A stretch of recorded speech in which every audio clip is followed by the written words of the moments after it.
I've been having a Twitter war with Mark Levin, and before that with this guy Abe Greenwald of the Commentary magazine, and many others who have just decided I'm against them because I won't disavow Tucker. I would take Mark Levin or Abe Greenwald or any of these people who are just very, very pro-Israel and are mad at me over the Tucker thing any day of the week over this crew. I'm going to show you a soundbite. It's going to disturb you. You haven't seen it because it just hit. It's fucking awful. It's Joy Reid and those two hateful hens. I don't know what their names are. One I think is named Jennifer. She's all over the internet only saying hateful things about Republicans, but this one is particularly vicious about Erica Kirk. Watch this. Motivates them so they can't have the successor to MAGA be the guy with the brown Hindu wife. They're also Christian nationalists. That ain't gonna work. That's why he's throwing his wife under the bus. Poor Usha. Or she's in on it, right? And she's playing slap and tickle with Erica Kirk's the weirdest shit I've ever seen. Yeah, she's like in her Tammy Faye era. Okay. Holding on the back of his head and rubbing on his head. Some weird shit. Baby. Don't do that to Jason. I'm gonna start thinking something's going on. Why are you holding the back of his head? I'm like, you're not doing that right thing. You're supposed to be a widow. You in leather pants? It is. That's not widow wear. Could you imagine if... Wouldn't it be the most perfect fairy tale, MAGA fairy tale? Yeah. If he finally sees the light that he needs a white queen instead of this brown Hindu? I mean, I'm not saying that's happening. Right. Or maybe that Usha's not even in on it. Maybe she's whatever. But that's one entrant. Another entrant is frankly Donald Trump Jr. If he can, keep it together. This is so sick. She's speculating who Erica is going to be with. She's going to break up JD's marriage. She's going to wind up with Don Jr. She's not wearing the appropriate clothes in Joy Reid's view for a widow, and the nerve to get out there. That other woman, she's in her Tammy Faye era. Fuck you, you absolute disgusting evil cretin. She is in mourning. You've seen her only at very public appearances, like when she accepted the Presidential Medal of Freedom. Last night she did as a favor to me because I've been out there for Charlie and she knew Charlie and I were friends. And yeah, when she goes on camera, terrible, awful, unknown podcast lady, she puts on makeup because the Klieg lights are on her, because the cameras are on her. And if she didn't, you'd be judging that too. So yeah, she's beautiful and she's used to looking nice on camera, and that's to her credit that she's able to pull it together. She cried the entire night, Benny Johnson, but through our interview the other night, she was holding it together, but she was nonstop tears. But she looked beautiful, and these 8 hateful witches hold it against her and want to speculate about how it's an ultimate MAGA fantasy for JD to break up with the brown one and wind up with Erica Kirk. What kind of hate? Give me the divided, angry right any day of the week. Yeah.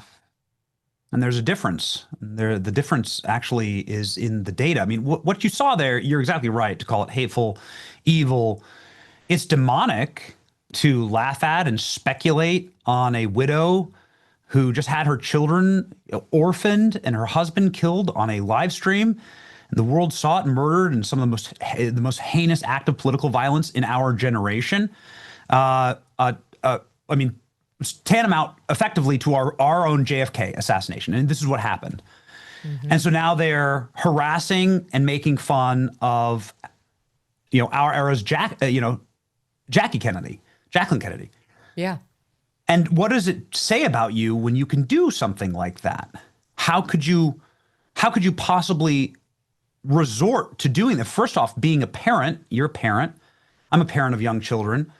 Being a parent of young children is the most excruciating and most difficult and toughest job on earth. And then to celebrate the widowing of that woman and the orphaning of those children, you're evil. You're a demon, in fact. That's just demonic activity. And I can say that as a Christian, not as a pejorative, but as something that is doctrinal from a Christian perspective, because you can see actually the fruits of Satan in people. You can know them by their actions. In fact, you can judge people by their fruits. Now, let me explain, Megyn, why I know that the right won't do this. Because as we talked about earlier in this show, Joe Biden has terminal cancer. Now, I have an audience. We have 20 million subscribers across multiple platforms. We track very closely sentiment of our audience for certain topics. I didn't find a single member of my audience celebrating Joe Biden's imminent death. No one.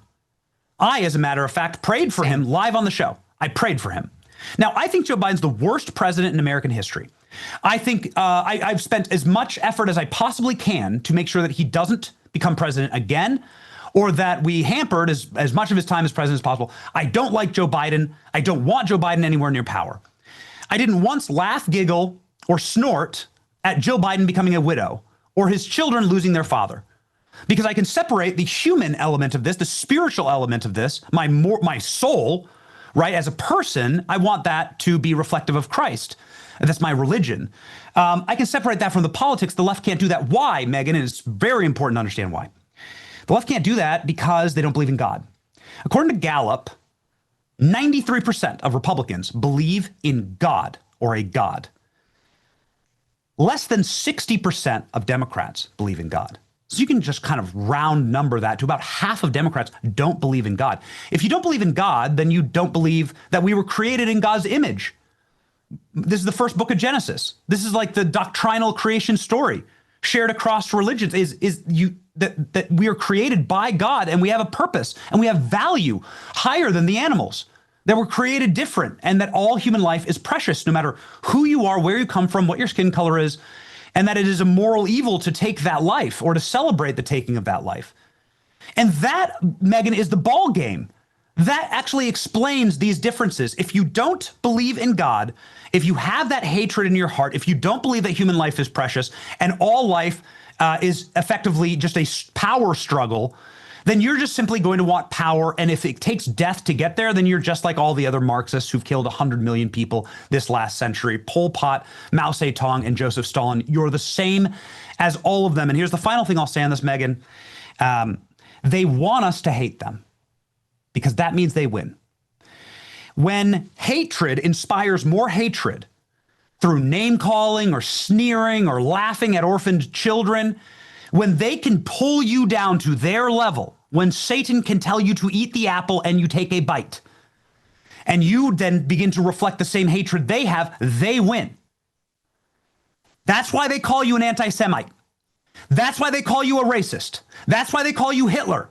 Is it because I'm Hitler? No, it's because they want me to hate them. They make absurdities. They make these straw man arguments, and they come at you, come at your family, they come at your children to bring you down to their level. And if they can do that, they win.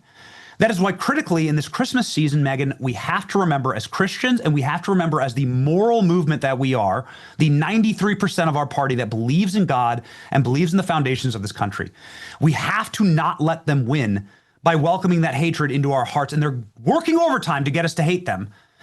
We must respond with, and some of us are weaker than others. Like we have to respond with love. We have to respond with love and laughter and charity and joy. And there's nothing evil hates, and there's nothing evil hates more than us laughing in their faces, living out our lives with our children, with our loving families, with the things they will never have. And that destroys them. They're miserable and we're happy. That means we've won. Mm-hmm.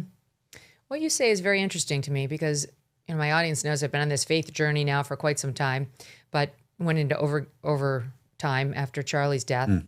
And I've been watching a lot of debates involving and also reading books by William Lane Craig, who is this extremely smart man who's on our side, who runs around doing atheist debates, with Christopher Hitchens and other doubters, who's got like he's brilliant, he's very well educated, and he's studied this and written about this for his entire life, trying to find like the historical evidence of Christ and engaging in like full-throated debates about like cosmology, not cosmetology, that's makeup, and how it really does support the Christian beliefs, not the atheist beliefs. And one of the points he often makes is that if there's no God, then there's no morality.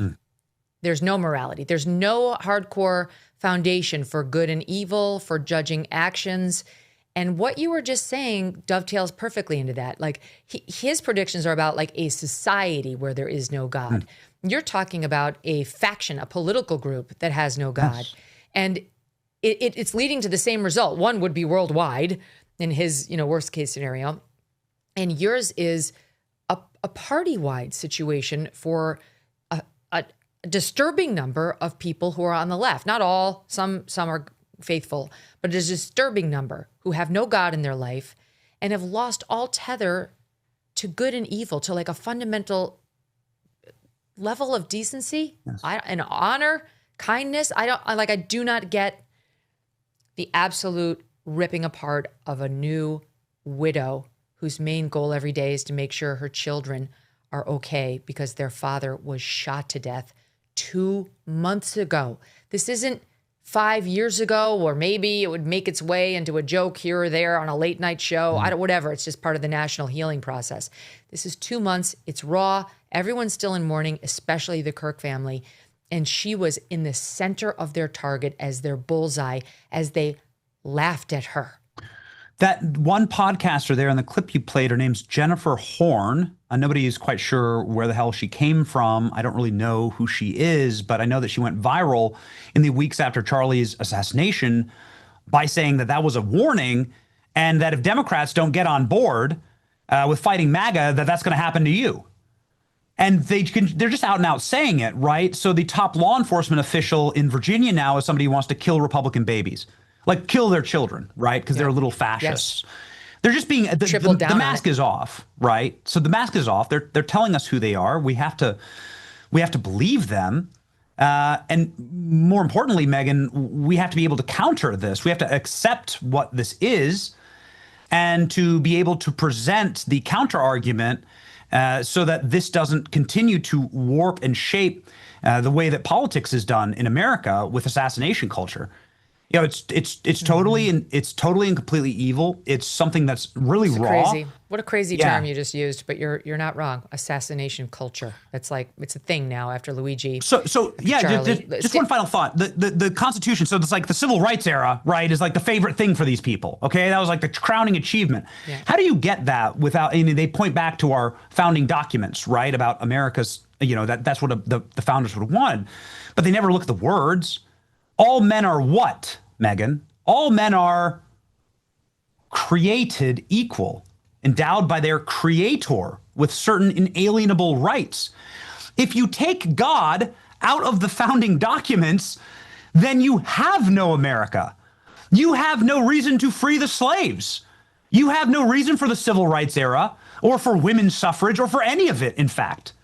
If you remove God from the equation, as the left does and is constantly on the march to do, then their ideology becomes pure fascism.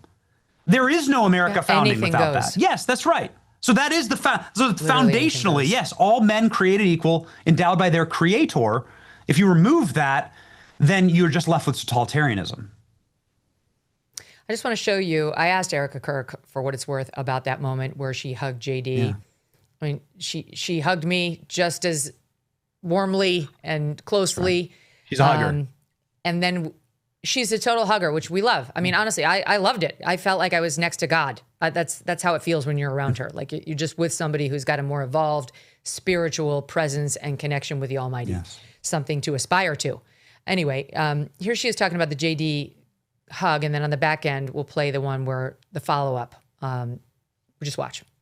Forgive me. Did you see people didn't understand the hug that you and JD had? They went to the weirdest places, Erica. Oh my gosh. You guys, please. So for those of you who know me, I hug is yes, like. You're an intense hugger. Whoever it's awesome. is like hating on a hug needs a hug themselves. I will give you a free hug anytime you want a hug. My love language is touch, if you will. But seriously, that hug. So I will give you a play-by-play. Like walking, they just played the emotional video. I'm walking over, he's walking over, I'm starting to cry. He says, he's so proud of you. And I say, God bless you. And I touch the back of his head. Anyone who I've hugged that I have touched the back of your head when I hug you, I always say, God bless you. That's just me. If you want to take that out of context, go right ahead. Again, that to me shows that you need a hug more than anyone else. So if anyone... They were acting like you touched the back of his ass.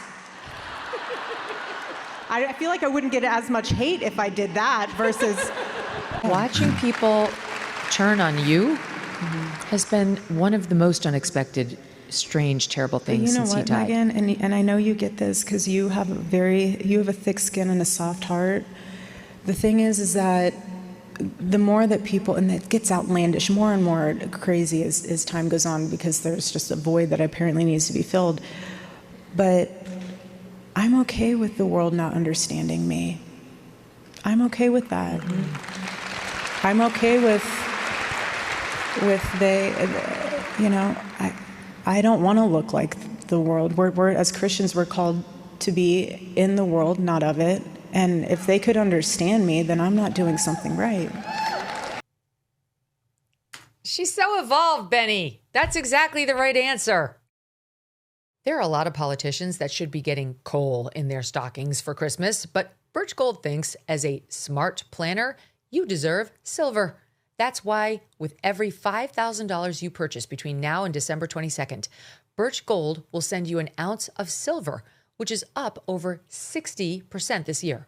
See, smart people diversify and have a hedge. That's why you should consider Birch Gold. With the rates cut now from the Fed, in 2026, the dollar will likely be worth less. And what happens if the AI bubble bursts? Let Birch Gold Group help you convert an existing IRA or 401k into a tax-sheltered IRA in physical gold. And for every $5,000 you buy, you will get an ounce of silver for your stocking or for your kids. Just text MK to 989898 to claim your eligibility for this offer. Again, text MK to the number 989898 today, because Birch Gold's free silver with qualifying purchase promotion ends on December 22nd. Message and data rates may apply. Thanks so much for watching. If you like what you just saw, hit the subscribe button for more clips and full episodes.